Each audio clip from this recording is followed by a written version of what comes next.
لە هەفتەی پێنجەمی خولی نایابی کوردستان دەربەندیخانی خاوەن پلەی پێنجەم میوانداری دووهۆکی دەفەری بادینانی چوارەمی ڕیزبەندیەکە کرد. هەردوویانە بە 6 خاڵەوە هاتنە ناو یاریگا. گێمی یەکەمی یاری دەربەندیخان بە سوودبینین لە یاریگا و هاندەرانی باشتر دەبیرا و چەندین هێرشی مەترسیداری کردە سەر گۆڵی میوان. بەڵام لێهاتووی گۆڵبارێز و شڵەژاوی هێرشبەرانی یانی خانەخوێ ڕێگر بوون لە تۆمارکردنی گۆڵی پێشکەوتن.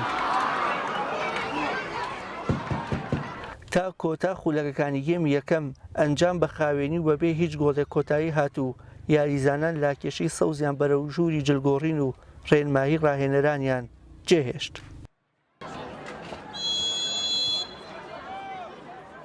گێمی دووەمی یاری کوڕانی بادینان باشتر و ڕێکخراوتر دەبینران و هەرزوو پلانی ڕاهێنەرەکەیان جێبەجێ کرد و لە خولەکی 65 بێوارفایق گۆڵی یەکەم و پێشکەوتنی دووهۆکی تۆمار کرد و یاریگای شەهیدی مەحموودی مامەعەزەی خامۆش کرد.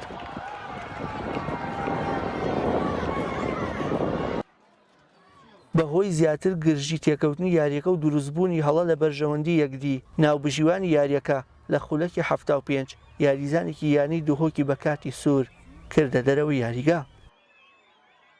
بەڵام دەربەندیخان نەیتوانی سوود لە کەمبوونەوەی ژمارەی یاریزانانی یانەی میوان ببینێت و لە ئەنجامدا و بە گۆڵێکی بێوەڵام 3 خاڵی گرنگی لە یاریگای خۆی لەدەستدا.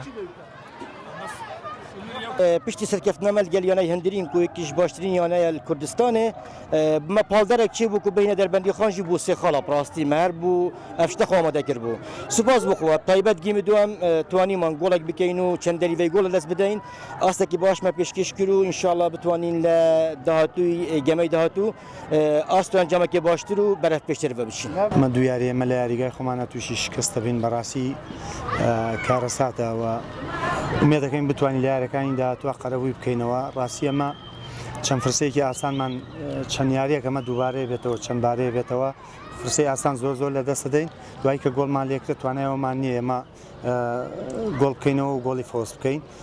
کێشەی ئەمە کێشەی فرسان لە دەستدانی هەلی ئاسانە بە تایبەتی و ئەو هێرشبەرشمان تەسیری زۆرە. ئێمە لە پێشەوە نەقسی یاریزانمان هەیە بەڕاستی و یاریزانەمان سزا دراوە و بەدیلێکی بە ڕاستی ئەڵێم یاریزانێکی گۆڵکەری یەکلاکەرەوەمان نییە ئەومان زۆر پێویستە.